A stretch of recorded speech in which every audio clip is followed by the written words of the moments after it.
The transport vessel Celestial Dawn had been drifting through the outer rim for 3 standard weeks when Leo Katsaros found them.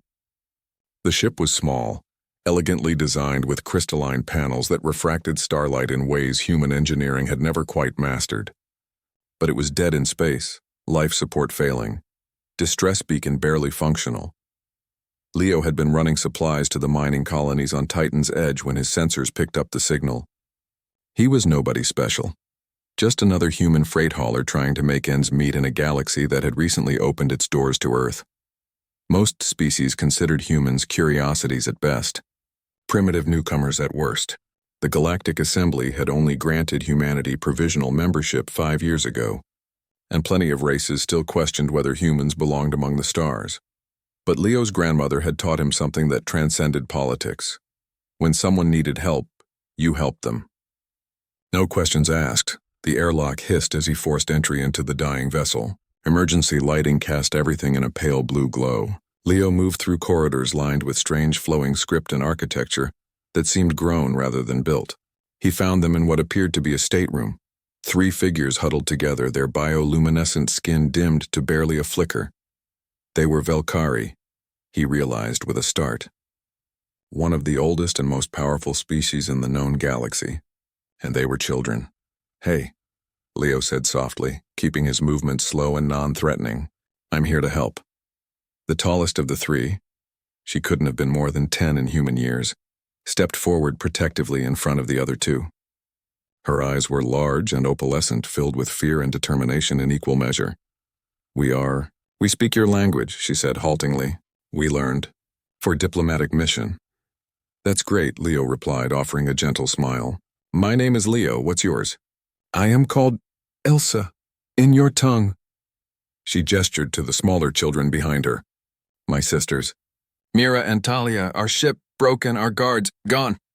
Leo's heart clenched. 3 children alone on a dying ship. Their protectors either dead or scattered. "Okay, Elsa, I'm going to get you all out of here. My ship has food, water, and a working life support system. Will you trust me?" Elsa studied him for a long moment. The Velkari were telepathic to a degree, Leo knew. She was probably reading his intentions, feeling the sincerity in his thoughts. Finally, she nodded.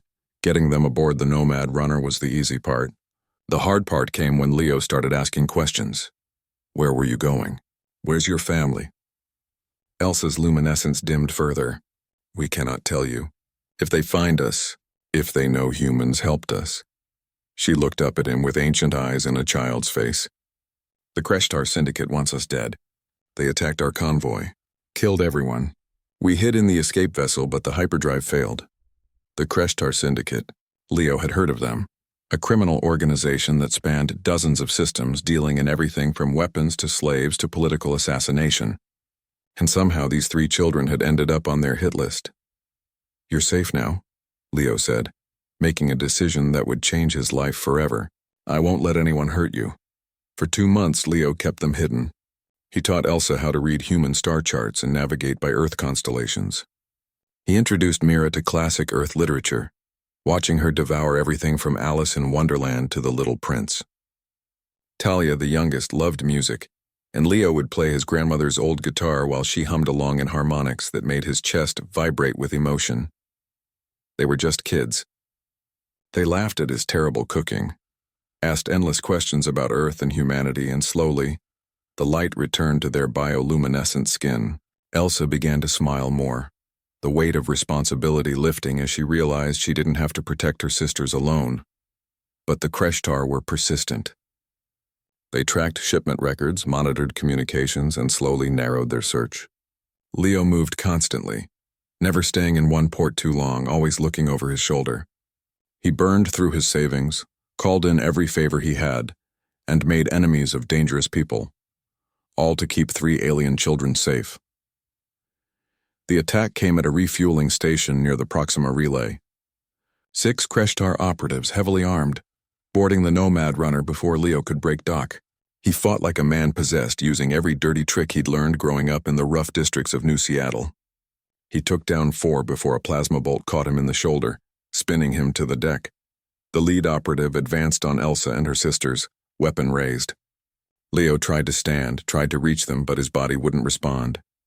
Then the station exploded with light. Not destructively. This was different. Pure, radiant energy that didn't harm but compelled, that didn't destroy but commanded. Every Kreshtar operative dropped their weapons, forced to their knees by a presence that filled the entire station. She materialized like a goddess from ancient myth. 12 feet tall, her bioluminescence blazing like a star, the Velkari Empress was a being of such power and majesty that Leo's human mind struggled to process her existence. Behind her came what looked like half the Velkari Armada, ships that could crack planets appearing from hyperspace with mathematical precision. "Mother," Elsa cried, and suddenly she was just a child again, running into arms that enfolded all three sisters in an embrace that made the air shimmer with emotion.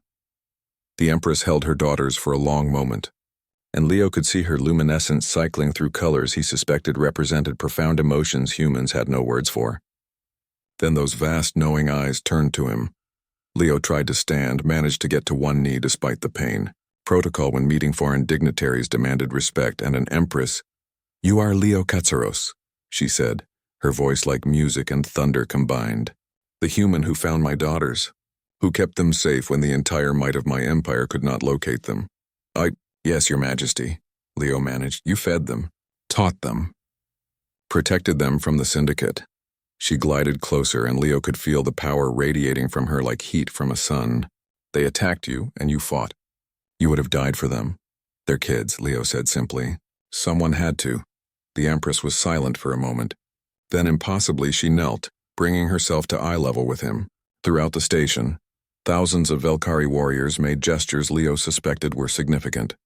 "In 200,000 years," the Empress said quietly, "spanning 10,000 worlds and interactions with 500 species, do you know how many times someone has put themselves between my daughters and death?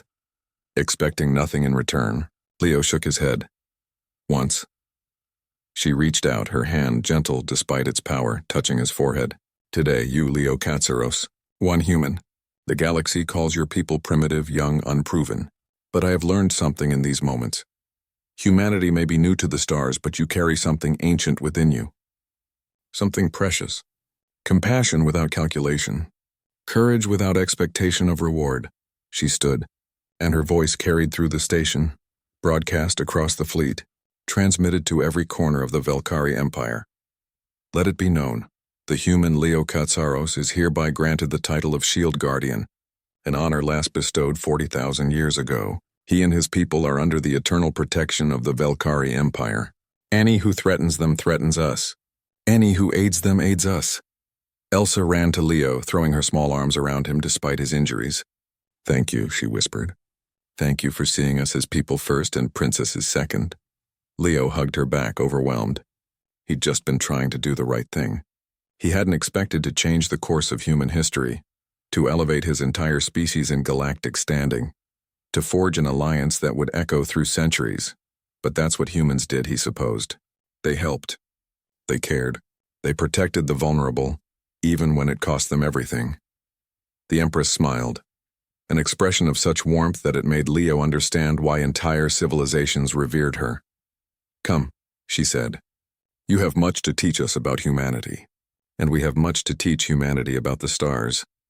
As the Nomad runner was towed aboard the flagship, surrounded by an honor guard of Velkari dreadnoughts, Leo looked at Elsa and her sisters and thought about his grandmother's words.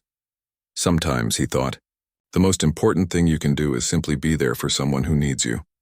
Turns out sometimes that changes everything. End.